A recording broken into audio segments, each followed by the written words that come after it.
Hi there folks, welcome to RRTV's live coverage of the Australian Online Supercar Championship. It's round 10 tonight and we're coming to you from Snetterton, and this is the first time I've called on this track and it should be very exciting. But before we get into it, your commentary team tonight is myself, Bernie Wiemers, and Bailey Hall. Welcome Bailey, it's another night of V8 Supercar action. Yeah, thanks Bernie for inviting me back into the commentary. I'm sure in for a good one tonight. First time calling a race here myself also, so it's going to be quite interesting. Yeah, it certainly is, and I've been doing a little bit of homework about this track, and it's quite an interesting one, and I'll take you through the brief history according to Bernie.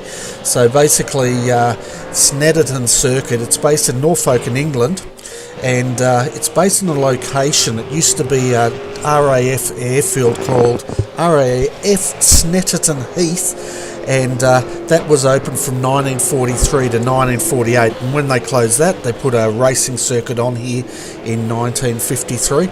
It's basically named after a nearby village called Snetterton, and that's based to the northwest of the circuit. So as far as what this circuit holds, it hosts race series including the British Touring Car Championship, British Formula 3 Championship and the British Superbike Championship. And a bit more amazing statistics here, Bailey. From 1980 to 1994, the track hosted the UK's first 24-hour race, and it was called the Wilshire 24-hour.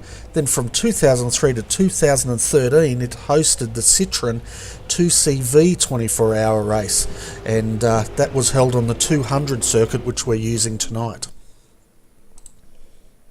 Yeah, having a look at the different circuits and the different formations here, Bernie, earlier on in the day, it's quite interesting what they can do with the track, and as all cars pretty much are rolling out for qualifying at the moment. The 200 track is by far my favourite. I had a couple laps around it, couldn't keep the car straight at all, but yeah, it's quite a fun track. Yeah, it certainly is, and it's the 200's named because it's a 2-mile track pretty much, and already chaos has ensued. Exiting pit lane, folks, we've had a big pile up, and this is at the start of qualifying, and of course it's going to be hectic. It's a two sprint race night tonight, Bailey, and we've got 43 cars out there trying to find their way around a track which probably a lot of drivers haven't had a lot of time on. Being a brand new track, the preparation and the consideration for the track will be a lot more different to your regular tracks like Phillip Island, Mount Panorama, Oran Park, which are raced every season. Yeah, exactly right, and that's right. It's going to take them a bit of time to feel their way around this circuit and get used to it, and of course that makes it action-packed for us. And just having a look at the format we're looking at tonight, folks, it's basically round 10, as I said, the Snetterton 200. It's a 2x18 laps. Each one should be around about 60k in length. So the way it's going to work tonight, folks, is we're in one server for race 1. We're looking at qualifying. We'll have that race. Then what we're going to do is have a brief discussion about the race 1. We've got a hot lap to go to for Nick in the interim, or the interlude, and you can get a drink and then we'll be set up ready for race 2. So that's pretty much how it's going to unfold. As far as what these guys are looking at potentially winning, and this is from the series sponsor, Pagny and Advanced Simulation. The guys are actually racing for a next level racing F1 GT Formula 1 and GT Simulator. It's valued at $699. The interesting thing about it is they get entries based on their performance and based on we do nominate Drive of the Night. All those entries get sent off to Pagny and they'll draw out the winner of 5 of them. Then those 5 drivers have to tell Pagny and why they need that simulator, and then we'll tell broadcast on the final broadcast the winner just before Christmas. So that's what we're doing here, Bailey. Yeah, it's a great thing Pagny have put up there. It's not just about winning races but getting this prize. It's getting into this race and competing. It's the hardest to do for the 30. Yeah, I might get you to try to turn up your volume a bit. I'll see if I can do it at this end. It's just a bit soft, that's all. No worries.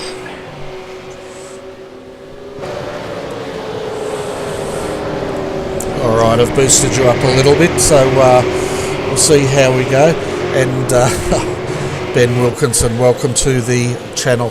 So let's have a look at your top 10 and how they're standing at the moment in qualifying. So basically we've got Dane Warren, provisional pole with a 1 minute 8, 3:18. Mullen McMullen sitting right behind him, and that's 6 thousandths of a second or 600ths of a second. Then we've got Jason Bence 13, Ford 4th, Brodie Whitmore, he's sitting in 5th at the moment, Brian Borg 6th, 7th, Paul Tajavara, Pete Sattler in 8th, Riley Blythe 9th, and your top 10 so far is Matt Morris.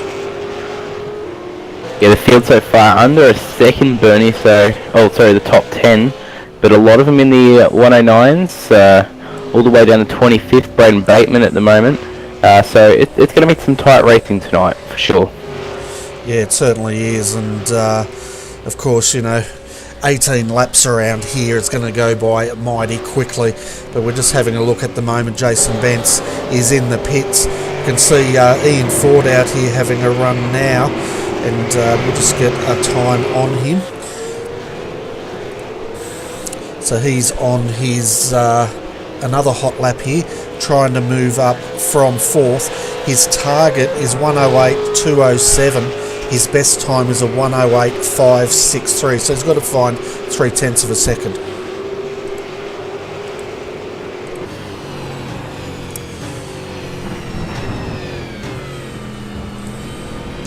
Oh, well, that didn't work too well for him. Up on 2 wheels and around he goes. Yeah, the cars, after the recent update, I've had a bit of a go in the last week, Bernie. I found it to be ploughing quite a bit and struggling to pull the car up at all. Have you noticed that broadcast, Kitty Cars? Sorry? Our cars are ploughing a bit more now. Oh, okay. Yeah, I haven't actually driven for quite a while, so I wouldn't know about that. Yeah, it's some of these cars, if you haven't got the right setup, as I see cargo at the back of Ian Ford's vision, they're struggling to pull it up at tight quarters or high-speed quarters to make it quite tricky to keep those lap times consistent. Okay. Yeah, well, they're going to definitely struggle here tonight then, because we've seen a few cars go up on 2 wheels already. So we're having a look at Brian Borg here in the 017 Laser Racing, currently sitting in 6th, and he's trying to get up to pole.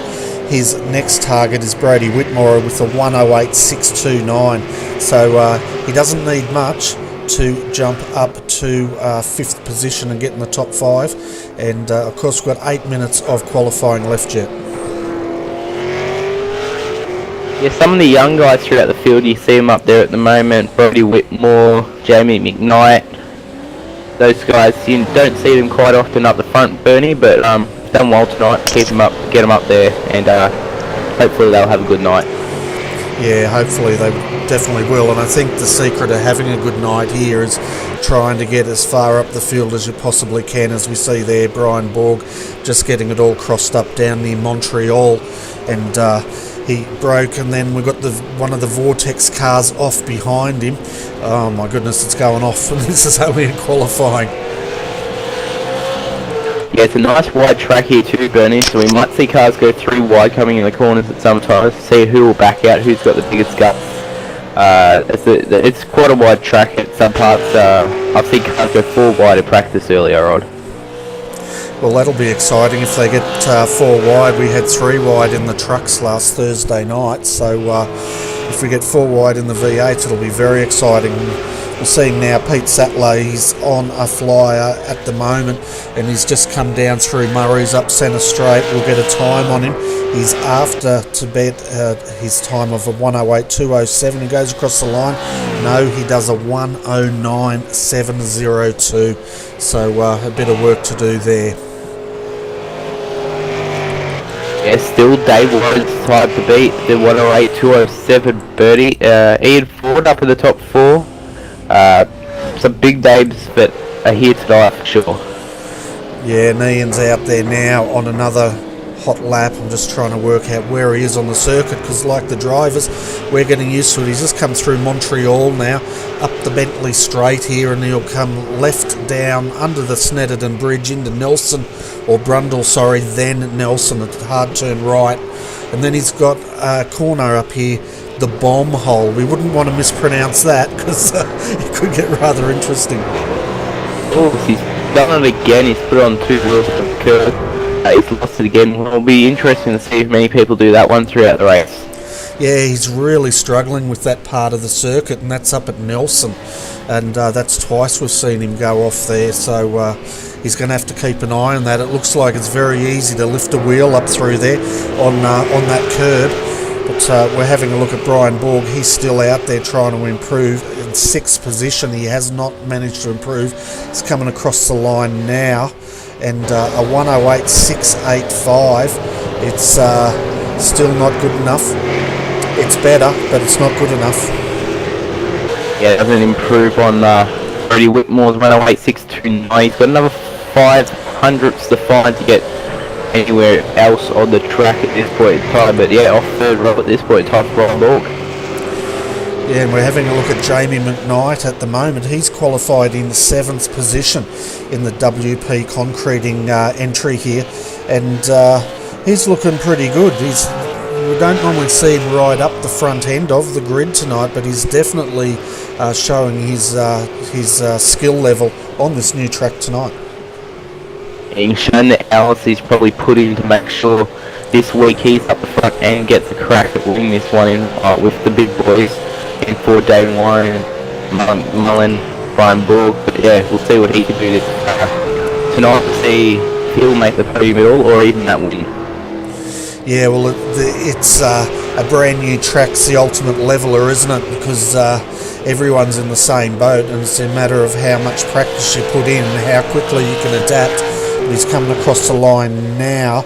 He's got to better his time, and what is he got? A 1:09.050, and that's a bit too slow, but I think it was because last time through Rich's here, he actually got it a bit crossed up, and that would have cost him probably a good half a second. That's right, and while we're commentating about that one, Bernie, Luke Harvey's gone in the 6th position now, 7:108.647. He will push Brian Borg down to 7th. Yeah, so all the big names are starting to bubble to the top, aren't they? So at the moment, Dane Warren, he's going to be hard to catch, and I'm just having a look. Is he actually out? Yes, he's come back out, so he must feel like he can improve. But he's first. Then we've got Marlon McMullen second, and still Jason Bent's third, but Ian Ford fourth, Brody Whitmore, Luke Harvey, he's the latest addition to your top 10. One person I haven't seen out here again tonight is Forza Nabi. I'm not sure if he's on the track at all. Yeah, just having a quick scan through our drivers tonight. It doesn't look like he's out there tonight, Bertie. Okay, so this is the second week. And of course we're going to be down a little bit on numbers tonight, because basically it's a Bathurst 1000 in real life, and I'd say quite a few people are making their pilgrimage up to that great racetrack either tonight, tomorrow, or they've been there, like some of the guys I know, since about Wednesday or Tuesday. Yeah, it's been crazy hectic up there at Bathurst for what's happening up there. It's like a bit, I feel like it's going to be a bit like tonight, a lot of red flags. Yeah. A lot of crashing. Yeah, well, we're going to find out. We've got 3 minutes of quali left, and we can see Craig Jones out there, but I can see why they're lifting that wheel up through Nelson. Have you checked out the size of the ripple strip on there? Well, I don't know if you'd call that a ripple strip. It's more like a gutter, and that's explaining why they're launching it so much through there. Yeah, it's quite a big bump through there, and there's another one in the S's throughout the chicane in the course also, but definitely not as big as that one, Bernie, and that one I think will catch a few people off guard tonight, and we could see a few cars go over. Yeah, I think we will, that's for sure, and we just saw Craig Jones go through. He did not improve on his time, and he's off to set another one, so let's have a look further down. We've got Matt Clote down here in 16th. We saw him in the NASCAR trucks on Thursday night, and he had a great one. Jake Maloney was also out there in the trucks. He's backing up again tonight, and he's sitting in 21st position at the moment.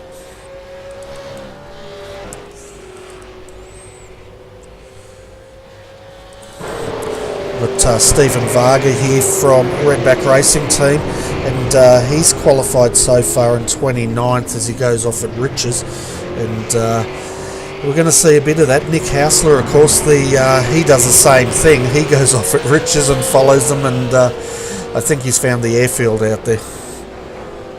Yeah, I think they're just looking to escape the troubling track. It's quite hard to race at this point in time, so many people on it, and being such a short circuit.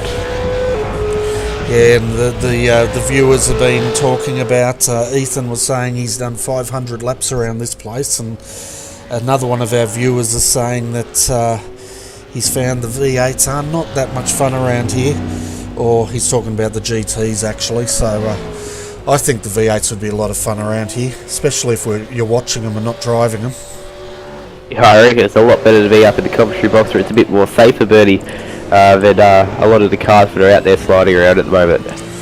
Yeah, and we're with Ian now, and we'll get onto the roll bar and see if we can have a look at this corner up here at Nelson. He's basically coming up now, Bentley straight. He'll go left into Brundle, then he's going to hold his breath because this is where he loves to launch it down here, and check that out. Oh, he slides it through. He missed it that time, but he got it all crossed up, and I think, as you said, we're going to have a few drivers having trouble there because the rest of the circuit, the ripple strips are quite benign, but it's don't know what that thing is on the inside of Nelson, but it's quite different. And again, once they've got another one here just on the inside of Murray's. Yeah, they're quite dangerous for sure, and we're going to again pick it up all night, Bernie, throughout the 36 laps throughout tonight. Yeah, definitely, and qualifying is pretty much up as we see Ian and sliding off there, and we had a bit, hope you didn't get dizzy out there folks, but it's rather interesting, and everyone's coming off the circuit. So while they're doing that, I think we should get started in having a look at the grid, because it's quite a large one. Quite a large grid for sure. 43 cars tonight, sorry, mark me wrong, 44 cars have had an entry into the qualifying so far.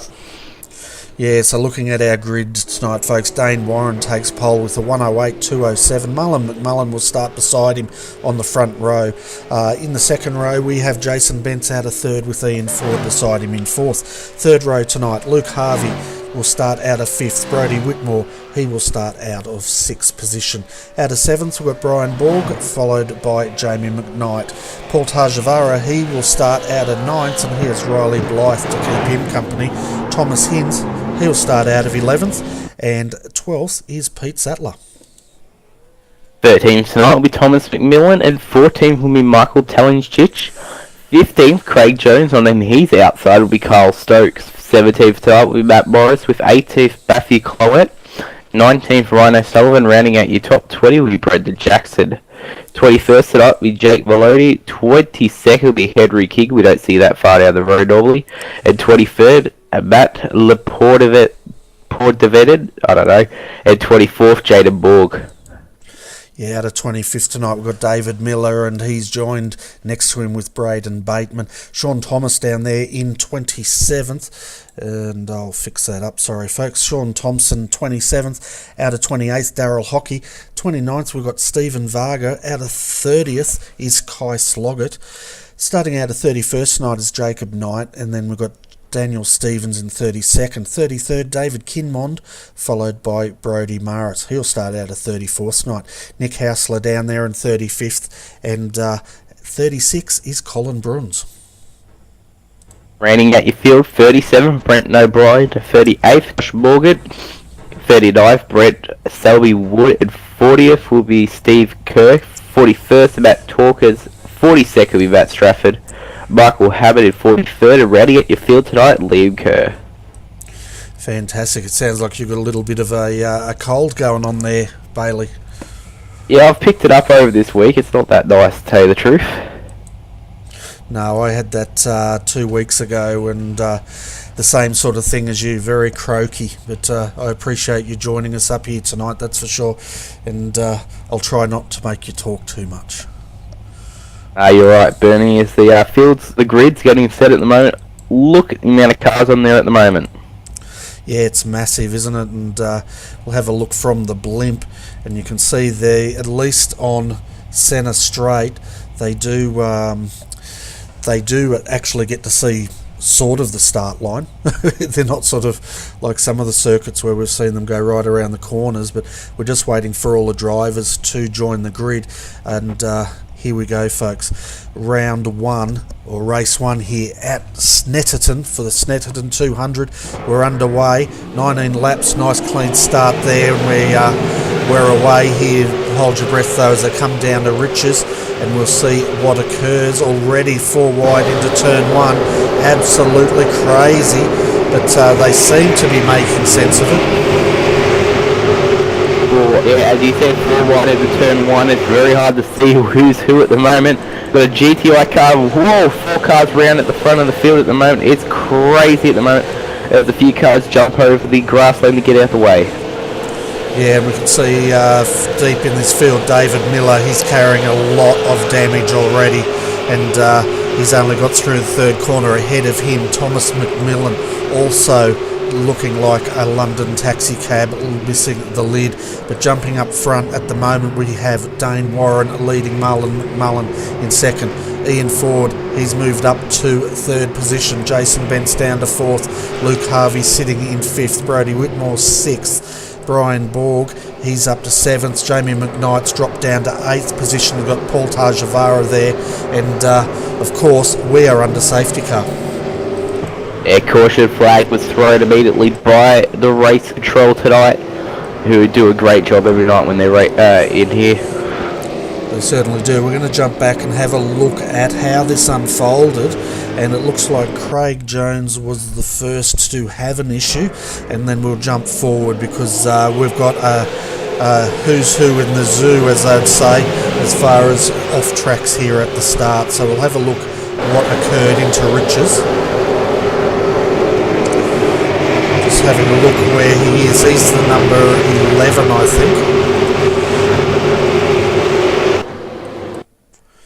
So yeah, we can see it, and the first one around was the 39, and then it all went pear-shaped with, I'm just trying to get, oh my goodness, isn't that exciting, 56 around, that's Pete Sattler.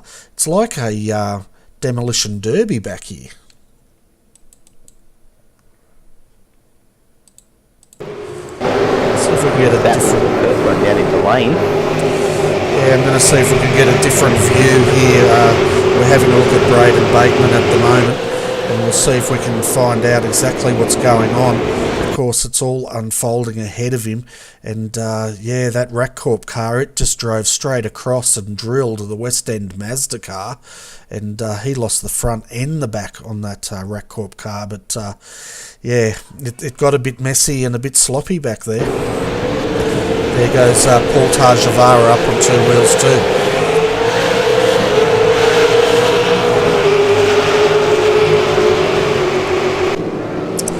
So there you go, folks. We've tried to unravel that, and I tell you what, there was a bit of crazy rejoining there, which I'm sure Nick Hausler will have a look at, because I think that made the accident worse, if anything, Bailey.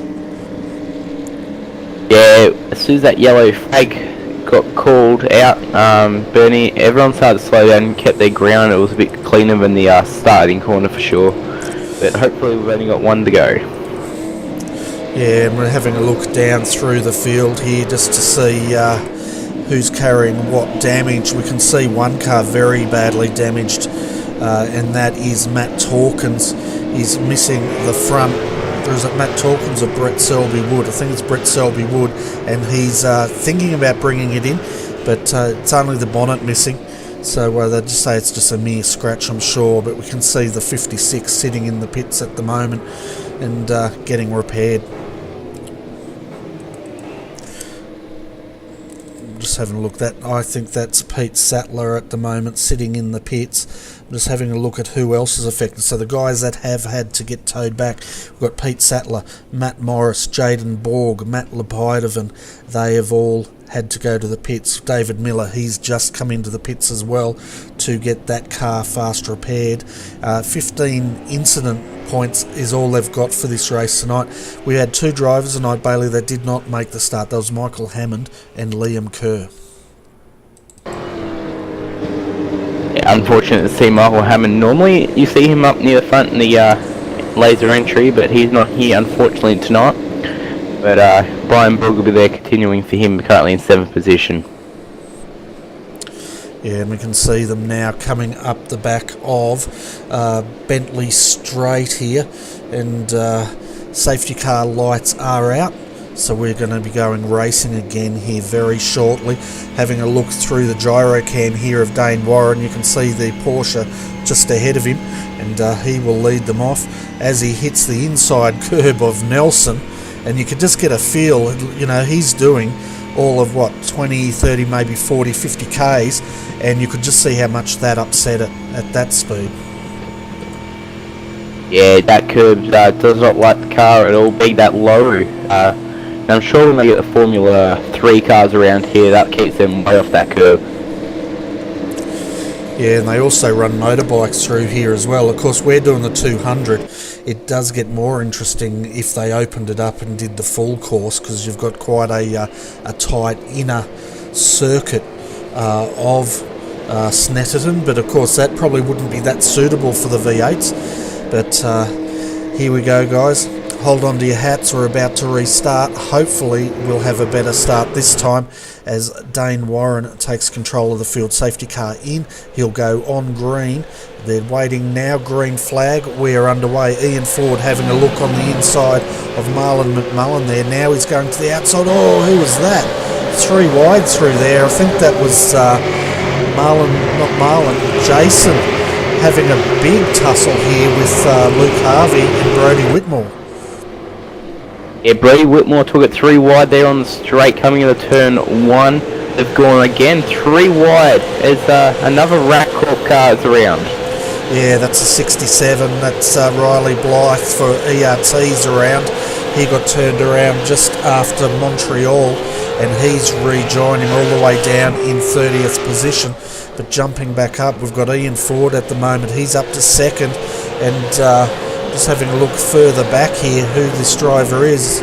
It's Jason Bent struggling, and he's a bit of a cork in the bottle at the moment. He's got Brodie Whitmore and Luke Harvey trying to hunt him down, and that's for 4th position. Yeah, a few of the cars out there hit that curb once again, and who was it? The 408 car again hit, and he's got quite a fair bit of damage he's carrying at the moment. Yeah, we can see again coming down through the straight here, just seeing the field streaking past down here. All 30, 42 cars still running. Pete Sattler now dropped a lap as he's trying to get his car repaired in the pits at the moment, but it's all Dane Warren at the moment. He's got a gap of 1 second already.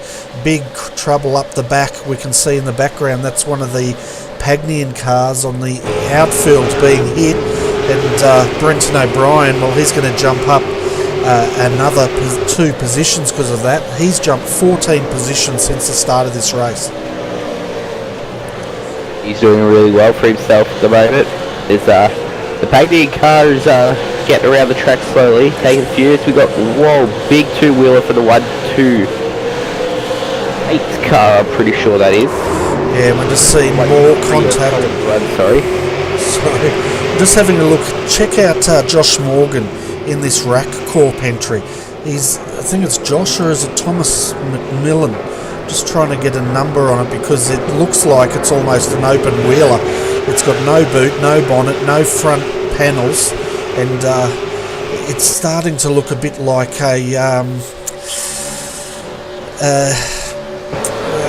forgotten the name of it now. It'll come to me. Yeah, it looks like it's Thomas McMillan, the 248 car. That car is missing quite a fair bit, even a couple cars back. I think it's, well, I'm not quite sure exactly who it is. It's another car missing a lot of parts at the moment. Yeah, I'm having a look at this. I think what he's doing is he's simulating Brad Jones racing at the moment. And of course, if you're wondering, if you're wondering what I'm talking about, they pretty much destroyed yet another car. I think they got it out today, but it went in hard over the top of the mountain yesterday. Yeah, so did Shaver Gisborne save spot, almost the same incident, but the Brad Jones team, I was speaking to someone earlier in the day who is speaking to the head engineer. They haven't slept since Wednesday. Yeah, they're putting in the hard hours, and of course, you know, they had to fully rebuild a car after Sandown, after that monumental crash of their young driver there. I'll tell you what, he was very lucky to walk away from that incident with no injuries. Yeah, no injuries, and then went into another class later in the day and won a race. That's right, he was defending the Super 2s, wasn't he? But anyway, we better get back to this racing, because at the moment, if we have a look, Dane Warren, he is defending at the moment. Well, no, he's not. Ian Ford's gone. Where's Ian gone? He's going down the field. And he was second, but all of a sudden we've got Ian down in fifth, and he's being attacked by Marlon McMullen in sixth. So quite a shuffle going on back here. Looking at your top 10 at the moment, folks, it's Dane Warren. He's all the way leading this. He's out to 3.2 seconds to Jason Bentz. And then Luke Harvey's sitting in third. Brian Borg fourth. Ian Ford down to fifth with Marlon McMullen. Over feeling they got into each other somewhere. Brodie Whitmore seventh. Eighth, Jamie McKnight. Thomas Inns ninth. Ryan O'Sullivan rounds out your top 10. Quite a good battle at the moment going on between Ian Ford, Mullen, Brodie Whitmore at the moment, along with Jamie McKnight, as the two teammates, Jamie McKnight, Brodie Whitmore, go side by side. Yeah, and we're having a look at the from the gearbox of Jamie McKnight here. You can see Brodie, Thomas Hinds and the GTI entry. Having a look on Brodie, he tucks back in. This is up to Nelson. This is where they normally get up onto two wheels. They don't this time, and Jamie keeps that position. In fourth, they have just got a little bit of a lead. Mullen. As Brian Borg seems to be pushing away, and along with Luke Harvey there, up here away as Luke Harvey's followed by Brian Borg, and Jason Bentz up in the second. Yeah, and we're riding with Marlon McMullen here at the moment. He's dropped 4 positions, as has Ian Ford, and he's trying to recover. He's got Jamie McKnight behind him. You can just hear it all as he's wrestling it through Riches there. You can hear the wheels just sliding slightly. Now they're coming into Montreal. Tight hairpin followed by a left. And we'll stay with him here, and I'll talk you around this circuit a bit, folks. Up now, we're coming up Bentley Straight. So this is probably one of the fastest sections of the track, because of course it is a straight, and straight up under Snetterton Bridge. Then we're going to go left into Brundle. Then we've got Nelson with that huge curb which he misses, and then they're going to now come down to Bomb Hole. You wouldn't want to mispronounce that, as I said earlier, and down around this sweeper from Coram. Then they'll go left into Murray's, drop down to second gear there. Then they're back onto the front straight, centre straight, and that's pretty much a lap around here at Snetterton. Yeah, it's a crazy short little track, though, tied to rest really, other than the log straight, to tell you the truth, Eddie. The two log straights, you've got the front straight there while you're talking about earlier. As they come into turn one, it's pretty high speeds to pretty much just drop it. Yeah, and we can see now Ian Ford deep under brakes there, and Luke Harvey's gone off. Yeah, I just switched over to his camera at the moment, having a quick look to see what happened to him. We'll have a look at this, and he was just coming out of Montreal, and he had Jason Bentz, and I think Jason Bentz has turned him, and then he's rejoined, but of course he's lost quite a few positions by then. Yeah, by the time he got back on the track, a few cars that were quicker than him come through. Yeah, we could see there, looked like Jason Bentz was redressing that, which is good sportsmanship. So Jason's down to 8th now. Luke Harvey at the moment, he's got Brody Whitmore all over his back, trying to make a pass, and likewise Luke is trying to get back to Jamie McKnight. As we can see, one of the Rack Corp cars coming in for service, just trying to get a name, and I'll let you guys know very shortly who that is. Nice line of cars at the moment, battling it out. There's Jamie McKnight still in behind Ian Ford at the moment, followed by Luke Harvey, Brody Whitmore, Jason Beds, Ed Thomas Hyde to that battle, sorry. Yeah, and we're looking out the back of Jason Bentz's car here. We've got Thomas Hines, and we'll see if Thomas wrong side. No, he tucks back in. So having a look at the cars that are in trouble at the moment, folks, as far as having to be towed back to the pits. We'll go through them. Jaden Borg, he's down in 26. He's had a visit to the pits. David Miller behind him, 27th. Also had to get that car repaired. Matt Morris. Matt is right on his tail now in 28th, making a pass. That car has also been towed. Michael Tallinger, Kyle Stokes, Daniel Stevens, Brody Maris, Brett Selby Wood, Craig Jones, Pete Sattler, Jake Maloney, Matt Lebedovan. They have all had to come in and visit their pit crew. Talking about pit crews, Bertie, have you seen the new animated pit crews coming to iRacing? Yeah, they look really exciting, don't they? I'm really hoping that as a spectator I'll be able to see all the pit crews at work. I have a feeling we won't be able to see that. It'll probably be only the driver, but I'm desperately hoping that we could see that, because that would add so much to the immersion of these broadcasts. That's right. Imagine when coming down in the pit lane, you see all the crews getting ready. I'm hoping they don't just stick it to NASCAR only. I hope they bring it to the whole sport. Yeah, I definitely hope so too. I have a feeling though it'll be a NASCAR type pit that we'll see first, and we'll see how it goes from there. But I'm not sure. It just says coming soon, so I'm hoping possibly in the next release we may see that come out. Yeah, it looks very good as is, so maybe the next season release will be great. Yeah, and of course, what week are we up to now in this season? I think it's about week 4, isn't it? I'm not quite sure off the top of my head, to tell you the truth. I'm having a look at Luke Harvey here. He's having a look on the back of Jamie McKnight, and he tucks back in. The guys are doing their absolute best not to cause carnage. You can see Luke Harvey now in the Ace Harvey Bay Ace Tennis. I asked him a bit about this sponsor. It's basically his business that he's sporting at the moment, and pardon the pun, because it is tennis coaching, I think, is what he does. It's great to see him getting into other sorts of sports. Tennis is a pretty good sport to play, maybe not to spectate, but I do like to go have a hit of tennis with a fairly when possible. Yeah. I haven't had a hit of tennis for years, and when I say years, I mean years. I wouldn't want you to pull a knee or a hammy. That'd be worse than that. It'd probably pop a hip. I wasn't going to go that extreme. We can see Matt Clowett and Brendan Jackson here, both in the beautifully presented Kiani cars, 12th, 13th, but they're having a good little battle. Right behind them, Stephen Varga and Daryl Hockey are also having a bit of a battle here.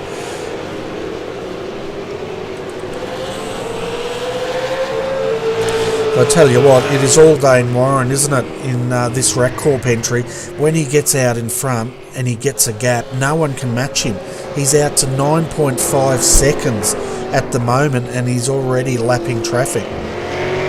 Yeah, 5 seconds, and it's gaining, Bertie. It's already up to 9.8 at the moment over Marlon McMullen, who is having a good race himself at the moment.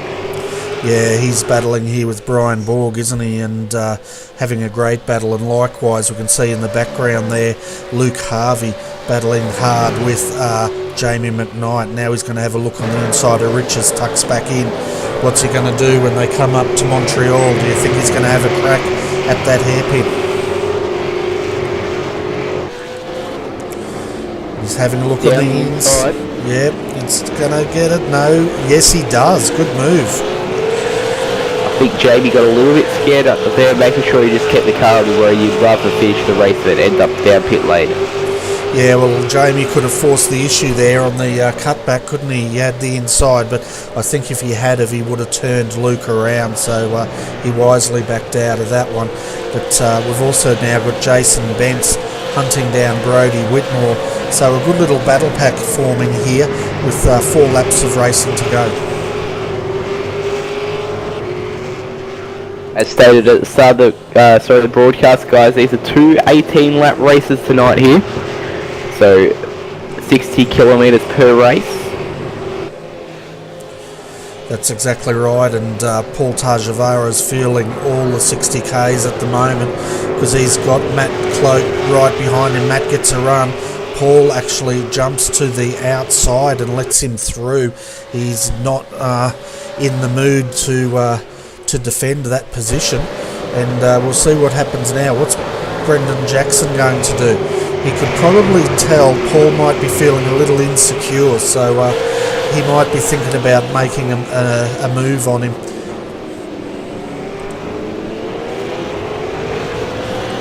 It's almost like Paul Tarjavara redressed or something, because he backed right out of it, let Matt through, but now he's all over the back of him again. Maybe you've got to slow down. Yeah, possibly slow down, cut the course a little bit short, but I don't know how he cuts the course with such big curbs. Yeah, that's right. It's, you know, every man for himself. If you hit one of those curbs, you might even find yourself orbiting. He looks up inside, doesn't get it there though. He's got quite a fair bit of damage on the right side of that car. Just some polishing work that needs to be done on that car. Yeah, we just see the 402 there getting up on 2 wheels, and that's Brendan Jackson, and he's trying to get involved in this. If he can start annoying Paul and get Paul's attention off his teammate Matt, he might be able to get his Matt Cloak might be able to get a bit of a gap here. But we're down at 2 laps remaining, folks, and at the moment Dane Warren, well, he's got his hands full, not defending but trying to get past all of these wrecked cars as he gets past the race on Oscar. That's 38. Just getting a name. That's Steve Kirk he's just got past. And Marlon McMullen, he's also having a lonely race. The gap, 10.1 seconds. Oh no, it's not that bad. 7.7 of a second back to Brian Ball, but he's looking fairly safe in second. Final lap out on the track for Dane Warren at the moment. A few of the second and third place cars come around the final turn at the moment. Dane's having a bit of trouble with some of the lap cars, but he's slowly getting there, picking them off one by one. Yeah, well, he doesn't really have to worry that much about them catching him. The gap's dropped down to 9.7 seconds, but he could almost get out and walk and win this race at this point in time. But yeah, one of the viewers also mentioned about the LMP1. We might have a chat about your thoughts on that in the mid-show break, because of course, folks, we'll be waiting for the next server to come up.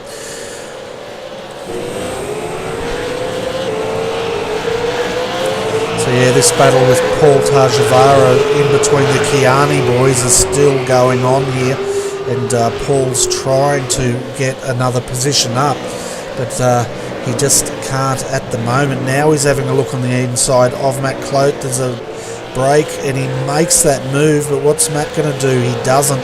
So he went around the outside at Nelson and took that position. But meanwhile, we see Dane Warren takes the win, followed by Marlon McMullen in second. Then we've got Brian Ball crossing the line now in third, Luke Harvey fourth. Fifth will be Ian Ford with Jamie McKnight, and sixth, seventh, Brodie Whitmore. Then we'll have 8th, Jason Bentz, 9th, Thomas Hinds, and rounding out your top 10 is Ryan O'Sullivan. Dane Warren getting a bit excited with the burn through it. absolutely amazing burnout I've just watched him do. Yeah, I'm still watching the stragglers coming across the line back here. We can see Matt Morris. He's having a great battle here with Jacob Knight.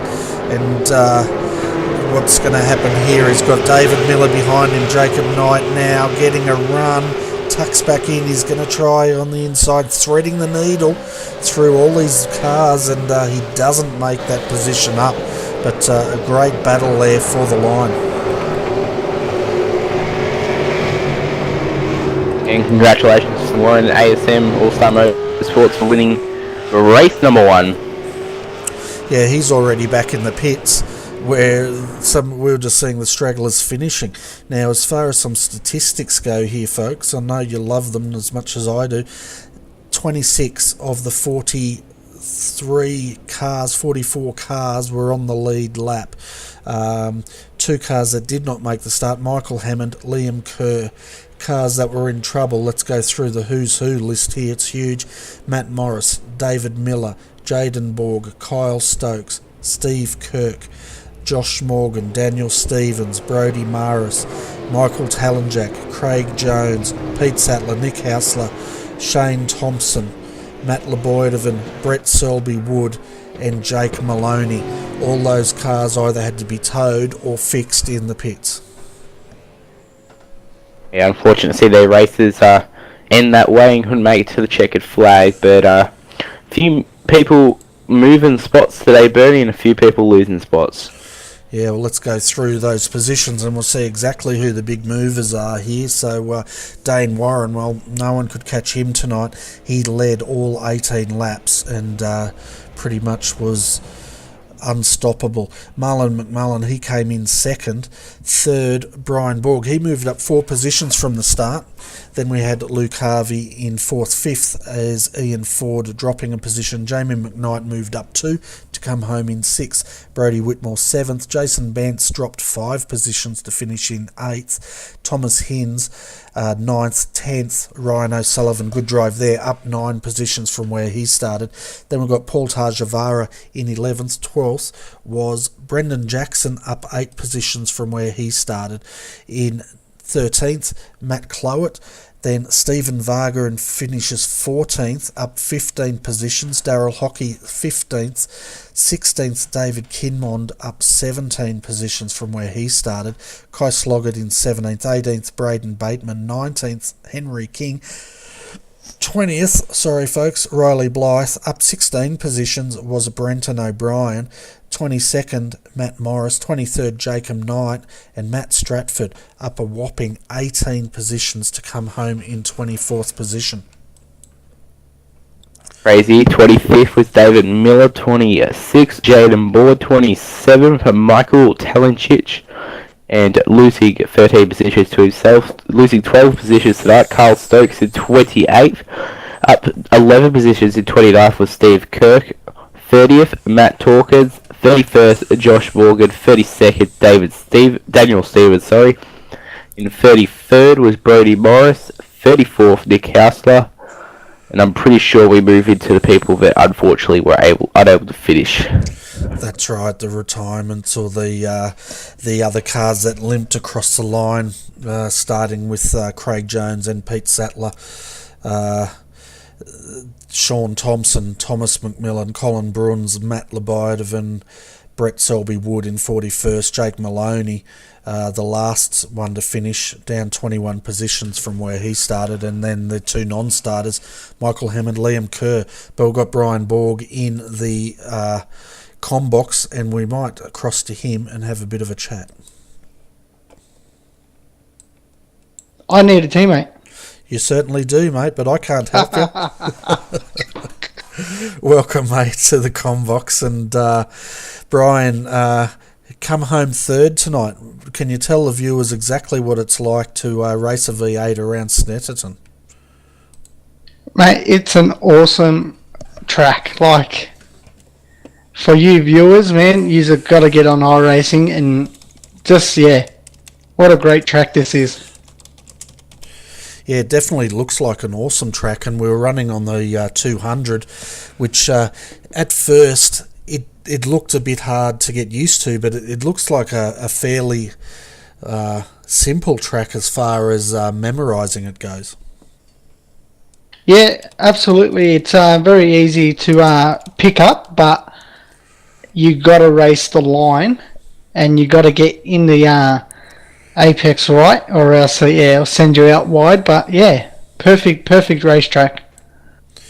Yeah, it looks like it's perfectly suited to the V8 Supercar, but of course you're up there in third. It looks fairly tame from where you were. Was that the case, or did you find the first couple of laps pretty full on?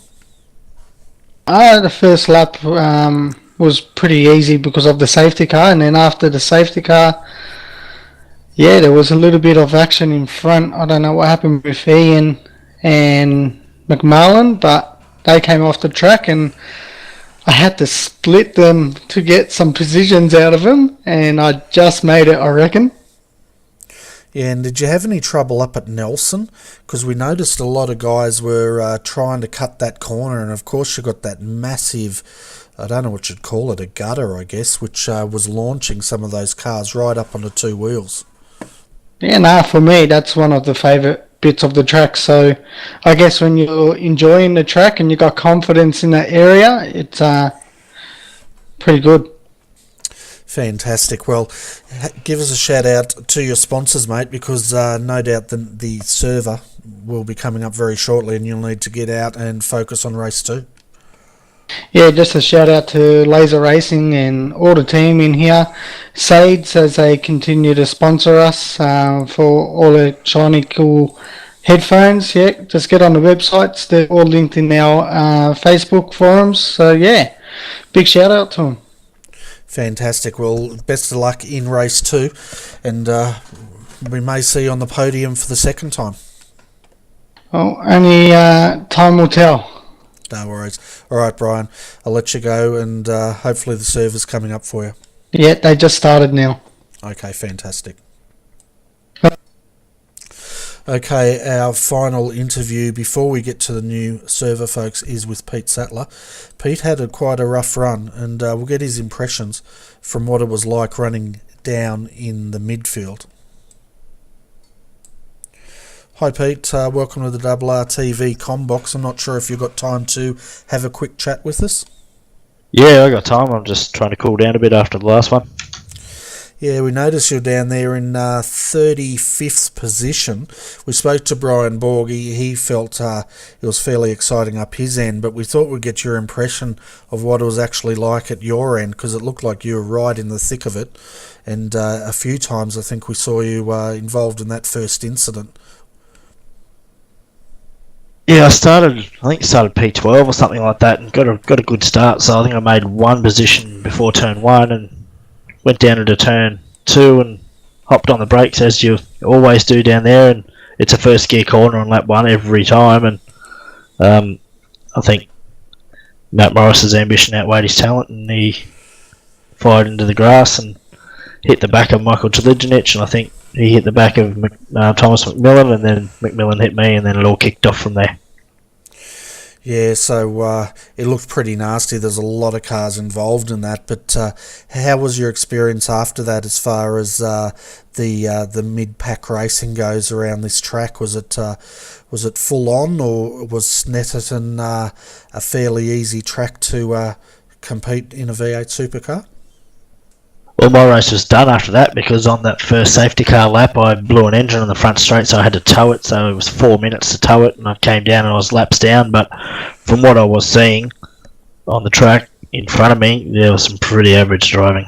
It's a good track for these cars, but there's some very impatient people out there. Yeah, well, it's sad to hear about the engine. I saw you in the pits getting service, but I didn't realise it was that bad. But anyway, we should let you get going. The server's up, mate, and you're going to need to get ready for race 2. Yeah, no worries, mate. Thank you. So that was Pete Sattler, folks, driving in the Pagnian Imports V8 Supercar. But while we're changing servers, folks, let's take you over to Nick Hausler and for his lukewarm lap, and hopefully you'll enjoy this.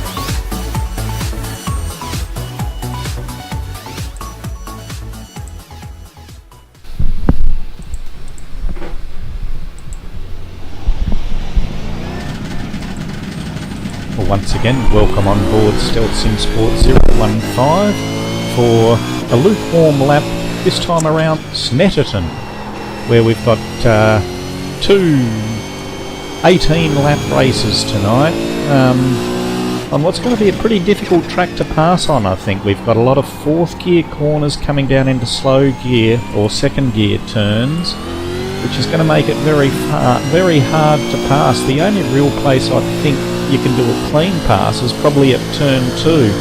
Now there's places you can jam it up the inside, of course, but it's a risk versus reward scenario, and you're going to have to rely on a fair bit of cooperation from the other person to help you out there. But anyway, it's a 2-mile track, that's why it's called the 200, which is 3.2 k's, 8 turns as we come into the final complex here around Coram, which once again, as you see, there's fourth gear and then slow down into a second gear as we come onto the long front straight. It's aptly named Centre Straight. Into the fourth gear, turn 1. You've got a white line across the road there, which is pretty much your brake marker. If you do go deep, you can actually use that runoff out there on the left and bring it back in and still get a... Whoa, sorry, just a bit wide there, and get a reasonable run. Into second gear here for this right-left combination leading onto the back straight, which is called Revit. And once again, you get a good run out of there, or a half-decent run. It's going to be almost impossible for someone to pass you down here. And again, you've got a little escape road marker there on your right that you can see as your braking marker.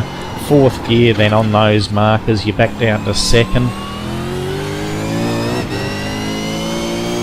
And up to fourth, short shifted in fourth and sort of just roll through bomb hole there. Then a bit of disco dancing around Coram, bit of on-off throttle. You might need a little bit of brake, and you'll see this second last marker coming up on the right where you go back down to second gear through Russell. Watch those big inside curves, they'll upset the car a fair bit. And then back onto the front straight. The start finish line's a fair way down, and across we go. So that's a lap around here. Good luck for all those competing tonight, and hope you enjoy the broadcast. And it's back to Bernie at the crew at RRTV.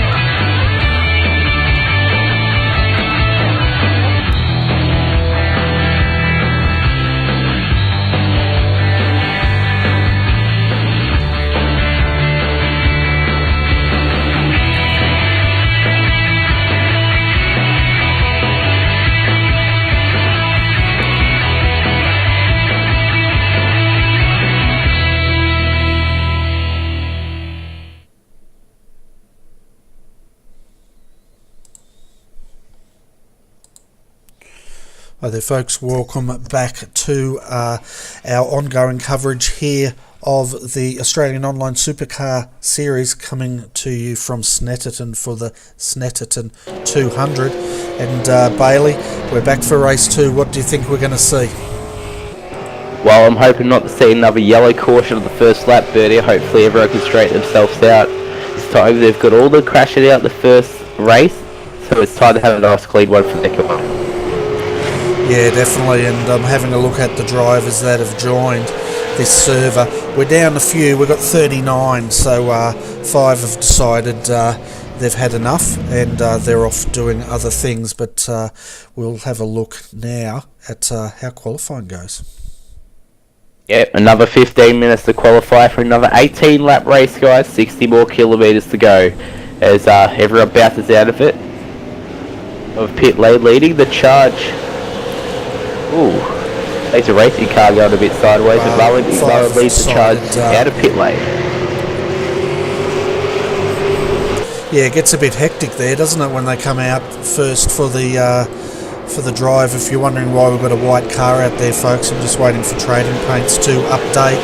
Of course, I force it to do an update at the start of every race just to make sure we get all the cars.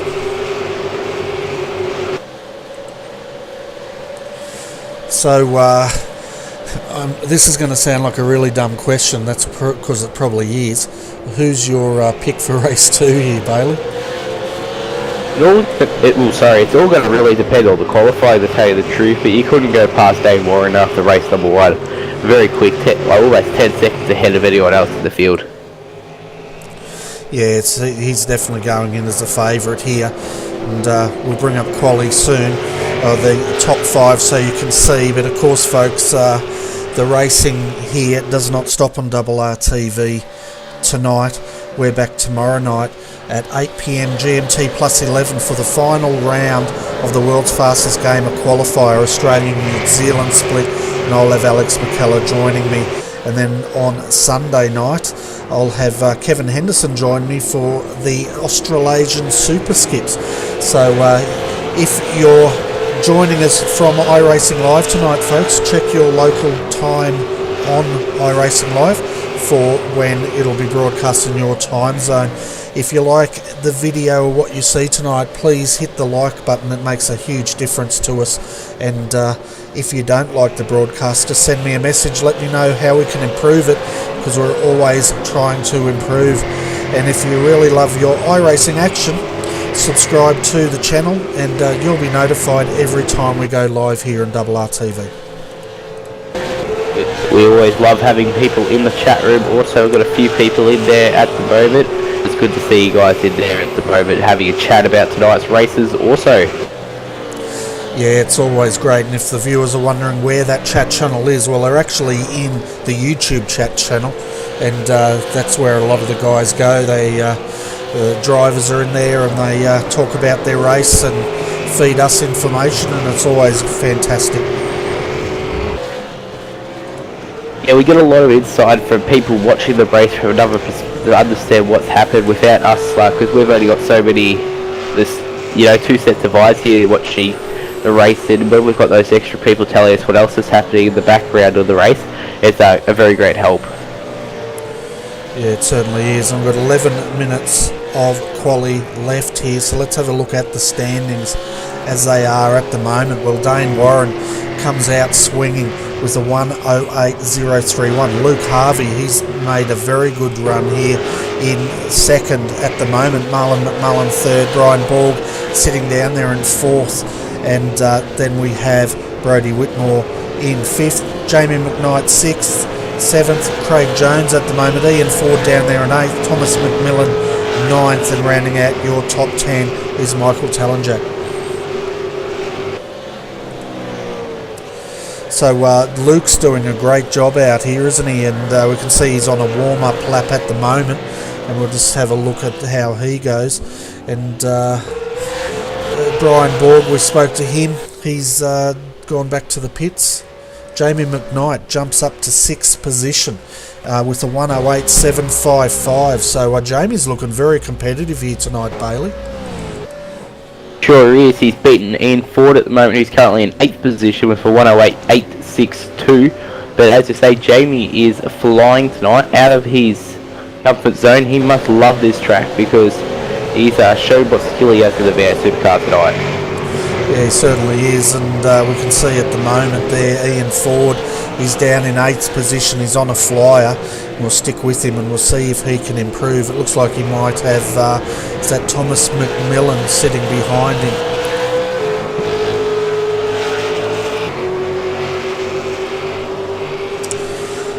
Okay, so tell us, the viewers, who do you think is going to win tonight's race?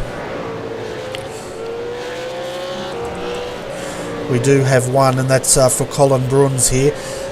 He's sitting down at the moment in 32nd position, so I'm not sure exactly if he will win, but if he does, it'll be the drive of his career, that's for sure.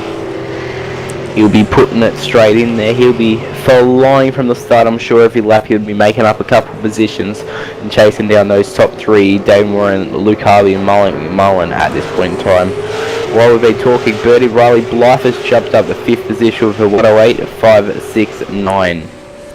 We'll jump up there very shortly. Let's see what Colin does there. He's dropped down to 34th with a 1 minute 10. So a lot of work to do down at that end of the field. And I'm just trying to pick up who we got here. Brian Borg sitting in 4th. He's on to another flyer. And someone just went off. They're going to go and find where Snetterton is, I think. Yeah, they're going to look to see if they can find any things worth money down there. Yeah, so we've got another viewer says they think Luke Harvey's going to take it to Dane in this race, and I think it's going to be, if Luke gets a good run, I think you could be right there. It's going to be interesting though to see if Luke can actually stick with Dane, because as soon as Dane gets out and gets some fresh air, he's absolutely gone and no one catches him. Yeah, that's right. Luke Harvey will have to get a really nice jump off the start, because you got to remember he's on his outside coming into turn number 1, so he's got to make sure of it. If he doesn't get really good jump, he's got even the possibility of Marlon passing him. Yeah, so we see Need Ford. He's struggling this time round. He got it sideways again there. He's managed 11th. He's dropped out of the top 10 as he gets into the side of one of the next level racing cars. Very awkward. And we've got a West End Mazda car off as well, and that's down there at Montreal. Yeah, not nice to see Air Ford down there that far down the pack, to tell you the truth, Eddie, but he's got a lot of time, still another 7.5 minutes of qualifying remaining to give it another crack.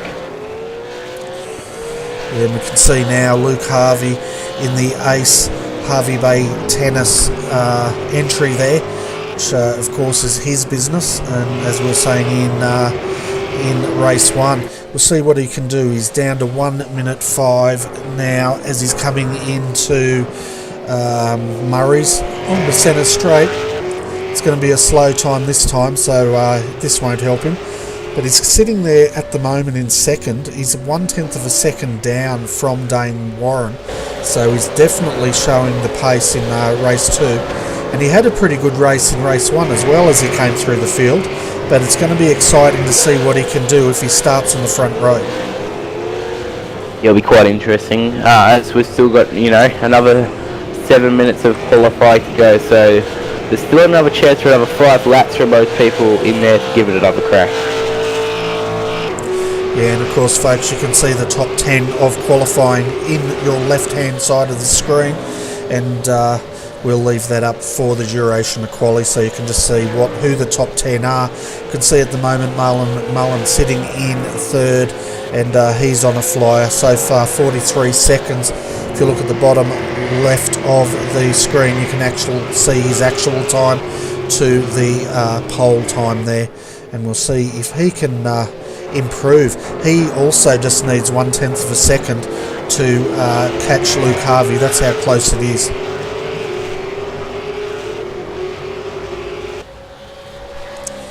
You can see him now coming across the line, a 1:08.344, actually slower by 0.003 of a second, so he doesn't improve, sits in 4th position.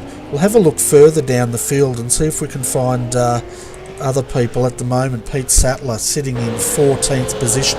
He's just coming out now to do a hot lap, and I'd say after race 1 he'd be pretty keen to do good, because of course he was saying in the interview, Bailey, that he blew his engine after that contact. Yeah, he'll be looking to get as far up the field as possible to make sure he doesn't get into that drama. Once again, it really does get taken out, because you want your car up as far as trouble, so you don't have as many cars behind you that could take you out. Yeah, and what's he doing? I thought he was contacting his teammate there. I don't think he did. It was just a camera angle. You can see, of course, he's coming around now. 50 seconds has been taken up, and he's just coming down through Bomb Hole. And I reckon I know where they got the name Bomb Hole from. Where do you think they got that from? Were you listening to me earlier tonight, Bailey? I was listening a little bit, having a cough fit, but what's it, an old airport base? RAF base or something? That's exactly it, you were listening, yeah. It was the Snetterton RAF base, so they probably call it bomb hole because maybe a bomb went off down in that area. It's amazing though, isn't it, if you think about the different circuits we visit that are based on Air Force bases. They must love them because I guess they're big and flat and they can build anything on the top of them. That's right, and they've probably got great soil underneath them so the track won't go anywhere.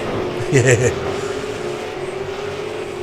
So you can see at the moment Stephen Varga for Redback Racing sitting in 21st. He's just got out of that car as we cut to him. So a bit of work to do there. No doubt they'll take that back into the pits and have a look at it. Brendan Jackson, another one, down in 24th in the Kiani entry. We saw him having a great battle up the pointy end, and we'll see what he can do. But of course what we've found in race 1 is don't write these guys off up the back, because a lot of them got up 18 positions. I think Brenton O'Brien currently sitting 33rd, but he jumped up 14 positions in race 1. Yeah, Matt Strafford also, he jumped up 18 positions, I'm quite sure. I'm not sure if he's out there at the moment. Yeah, I'm having a look for Matt. No, I can't see him out there, so maybe he's decided he's had enough tonight, and he's parked up. Maybe he's going to go and watch the real Bathurst if they've got any replays of today. Yeah, possibly for sure. So your top 10 at the moment, folks. Dane Warren is still leading the top 10 provisional poll. Luke Harvey second, Marlon McMullen third, Brian Borg fourth, fifth, Riley Blythe, Brody Whitmore sixth, Jason Bent seventh, Jamie McKnight eighth, Michael Tallenjack ninth, and Craig Jones rounds out your top 10 as we see Brian Borg come across again, and he does not improve. See now Riley Blythe coming out. Sorry, Bailey. There you go, you're right. I was just saying Riley Blythe's coming out for another flyer. We've got 2 minutes to go. Well, good. I had my screen scrolled down to 11th and 12th and had a look, and I saw Jason Bentz was second pole, and I was looking for Dane Warren. I couldn't find him. So we were talking earlier about some of the iRacing releases, and I guess apart from the pit crew, the other big release that they're looking at is the LMP1 release coming up shortly. What do you think about that, Bailey? To tell you the truth, Bernie, I haven't actually seen the LMP1 release. I'll have to go look at that one later. But I'm sure any new car to iRacing will spark a new ride for the people joining. Yeah, well, they're saying the battle continues, and I think it's basically, the viewers can correct me, but it's the Porsche and the Audi I think they're releasing. Which would be great to see another group of people join iRacing for the cars. As you know, we got dirt, a lot more people joined. A lot more people from America for racing, due to sponsorship on cars, etc. like that. But wouldn't mind seeing what do you call it? So iRacing sponsor a V8 Supercar. Now that would be awesome, wouldn't it? And I tell you what, if they did that, they'd get a lot of coverage. That's for sure. It'd be interesting to see what. Yeah, I won't say it. One of their rivals. Yeah, there was a chat earlier on a forum earlier in the week about it, and the sponsorship of a V8 Supercar. As a few members of the community were having a chat about that and seeing what would happen if it was to happen. Yeah, well, the community could always do a crowdfunding campaign and get some money together to brand one and see what happened. It'd be interesting if they wanted to, but see now Jamie McKnight coming across 109.085 does not improve. He does improve on his time though, but is still down there in 8th position. There we go, it's pretty much the checkered flags out now. Last lap for anyone out on a flyer. So pretty much at this point in time, Bernie, I would be surprised if the field changes. Yeah, so would I. We're keeping an eye on Luke Harvey though, as he's on a flyer now, and he's just got to improve by 1/10 of a second or a bit more, maybe 2/10 to take pole. We'll see what he can do. I tell you what, if he gets pole from this lap, he will really be throwing down the gauntlet to Dane Warren here as he comes through. No, he won't. At 1:14, he's pretty much backed out of it, and I think we should go straight and have a look at the grid. What do you think? I agree with you 100% there. Of course, folks, you're right. Bailey is feeling a bit crook tonight, aren't you, mate? But you're soldiering through. I've got a few glasses of water next to me and a few strepsils, so we're getting there. Yeah, and he didn't catch it off me, folks, because I was a pretty crook a week or so ago myself. But let's have a look at our qualifying result. Well, no, that's a race results. We don't want that. Oh my goodness, wrong button. Let's go to the grid. So Dane Warren, he's going to start from pole position tonight with a 1:08.031. Luke Harvey will start next to him in second position. In the second row, we've got Marlon McMullen and Brian Borg. Third row, starting out of fifth, is Riley Blythe and Jason Bentz. Out of seventh tonight will be Brodie Whitmore. Eighth, Jamie McKnight. Ninth, Michael Talenjak. 10th will be Craig Jones. Ian Ford down there in 11th. And rounding out your top 12 is Ryan O'Sullivan. 13th night with Thomas Hines, 14th Peter Sattler with Thomas McMillan in the row behind him, 15th with Brett Loxton on his outside, Paul Tarjavar out of 17th, Braden Bateman on his outside in 18th, 19th Henry King, Jacob Knight will go running at your top 20 along with Matt Morris and Carl Stokes, Stephen Vargar in 23rd and David Kingman in 24th. Out of 25th tonight is Kai Sloggett. We've got Brendan Jackson starting in 26th. 27th, David Miller. Jaden Borg, he'll start next to him in 28th. Out of 29th will be Matt Lebedoven and Daryl Hockey out of 30th. 31st tonight is Nathan Tregarthen, and starting next to him will be Daniel Stevens. Brenton O'Brien starting down there in 33rd. Next to Brodie Mara starting in 34th. Colin Bruns, he qualified in 35th, and Nick Hausler is 36th. 37th, we've got Josh Morgan. 38th, Matt Torkins, and rounding out your field of 39 is Steve Kirk. This is going to be a great one, Bernie, as they're pretty much waiting for the starters' orders at this point, as we've got one more car at the front to grid on up. That looks like that'll be Luke Harvey waiting to grid up.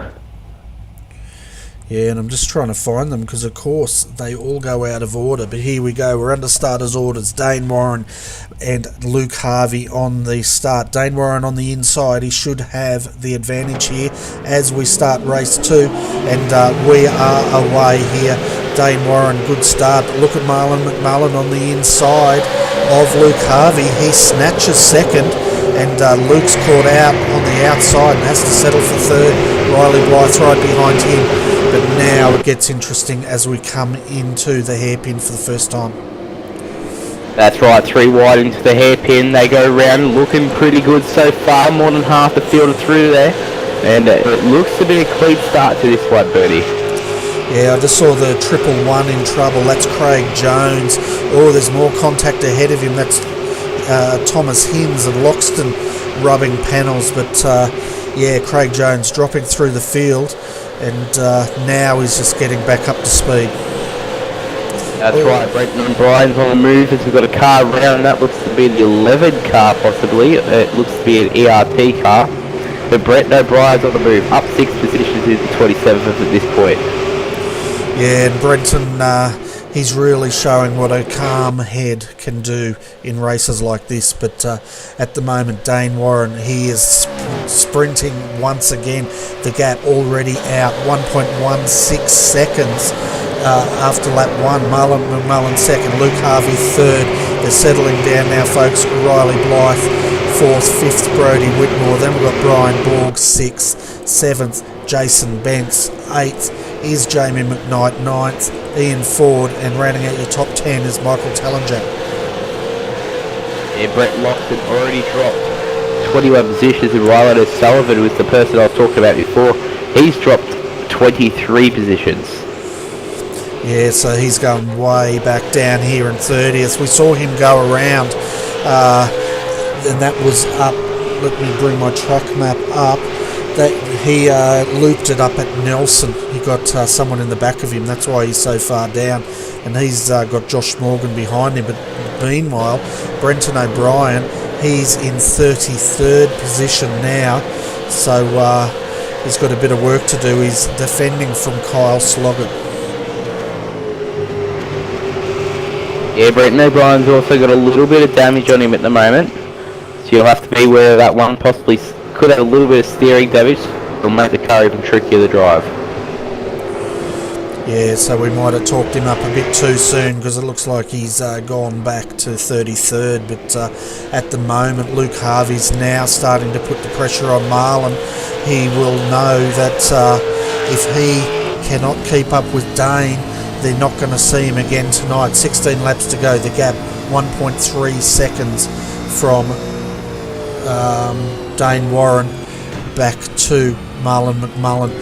It looks like Jason Bentz has been towed back to the pits as well, folks, and he's sitting last at the moment getting service. Yeah, they're all out, but Dane's on a mission at the moment. He's charging away at this point in time. Like, guys just told me that Luke Harvey's taking the lead, but I'm not quite sure that's right. No, Luke's down there in third.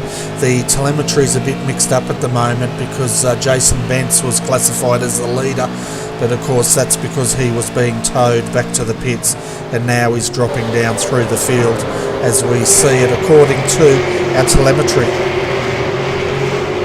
There we go, Riley Blythe down in 4th position. Brody Whitmore and Jamie Knight are still up there, 6th and 7th respectively. Thomas McMillan's even gained into the top 10 with up 7 positions at this point. Yeah, we'll just put up your top 10 there, folks, and Thomas Hinds rounds out the top 10. Jamie McKnight up another position, but look at that gap. Dane Warren is pulled on Marlon McMullen, now 1.8 seconds. He's just, once he gets out in front, no one can sort of keep up with him. It is very hard to stop what he's out there in front. He gets in his own little rhythm, makes sure he hits his marks, and it's pretty much game over from there, it feels like. Yeah, exactly right. I don't know. I think what they need to do is they need to either get him at the start or they need to out-qualify him. But, yeah, he's definitely showing them how it's done at the moment. Yeah, and every car seems to be struggling with both at this point in time. Yeah, we're riding with Luke here. You can just see his wheel work and just sort of nursing it through.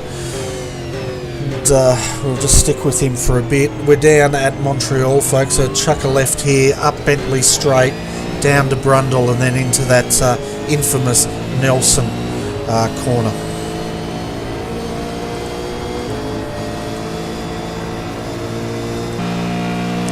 Just have a look at how close he gets to Nelson here, because of course you can just have a look at that huge bollard as he goes through there, hit that, and that's what's launching those cars up onto the two wheels.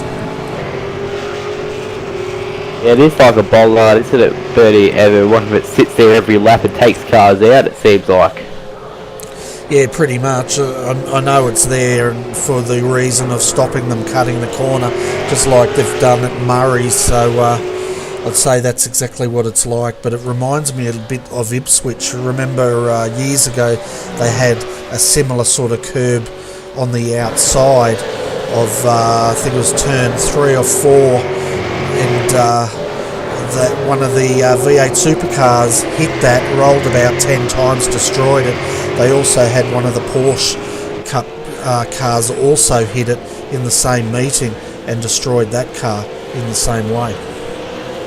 Yeah, being such low cars, so they do pick up on those and they will go over quite easily, because the bodywork now isn't really like light stuff. It actually has got some thickness in it now and some strength in it. Yeah, I was looking though at Brad Jones Racing, and I've noticed on those big impacts, I don't know what it is about the V8 supercars at the moment, but the whole panel work comes off. Like that car was split right down the seam again, up near the roof. So it must be where they rivet all the panels on. They're just splitting under huge impact.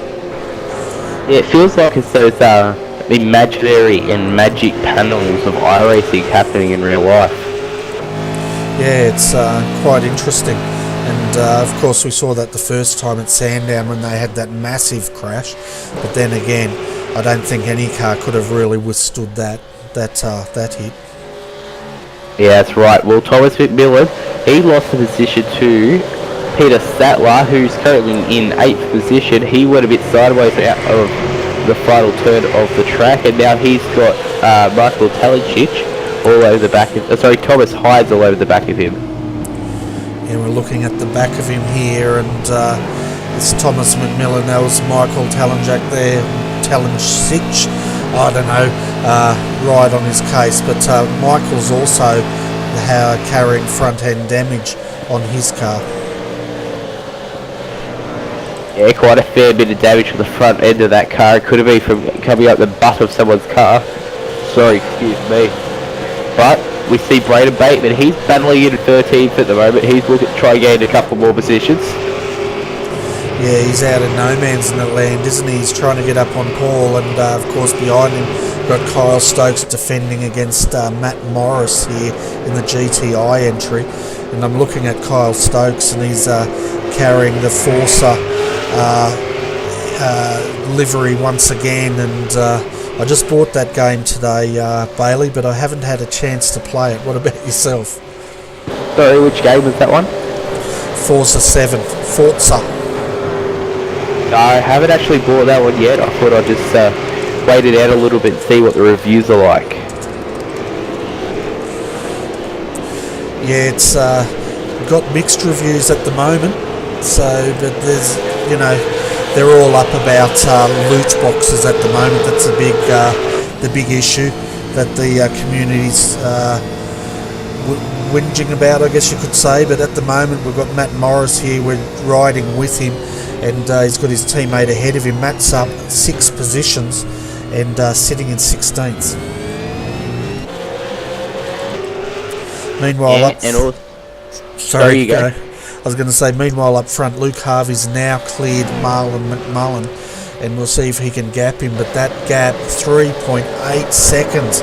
Dane Warren pulled out a whole second in that lap, just getting, pulling that gap from 2.8 to 3.8. Yeah, crazy the speed. He's already into lappy cars already. There's already 4 cars lapped, and possibly some more down the track. It's Jada Borg just is about to get lapped at the moment. Yeah, he's an amazing talent, isn't he? And he's shown it once again tonight. But meanwhile, this battle for second continues. Luke Harvey, Marlon McMullen.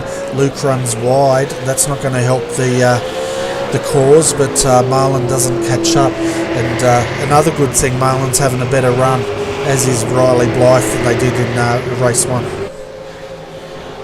That's right, Bull. He's still got to catch up to those guys at the moment, but yes, they are having a lot better run. It seems like they've got the car settled a bit better and they're running a bit cleaner laps.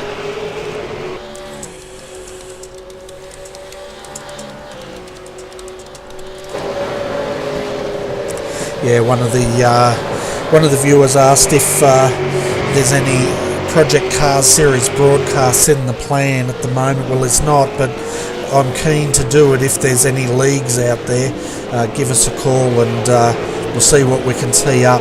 But Project Cars 2, another very exciting sim that's also just been released, and I don't have any sim gear yet, but I'm pretty keen to have a close look at it because it does look pretty good.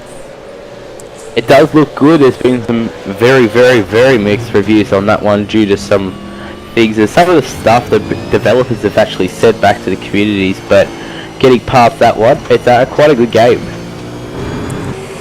Yeah, so it's great, isn't it? We're pretty spoilt for choice when it comes to games, whether it's console or Simcade or simulation. And of course we've got GT Sport coming out soon on the PS4. Tell you what, it sounds like we're just running a big advert tonight. It is. We are just pretty much advertising everyone's games at the moment and not actually focusing on the one we're trying to play. Yeah, we better focus back on that, because at the moment Luke Harvey's coming under attack from Marlon McMullen, and and Dane Warren has just bolted. 4.1 seconds is that gap now.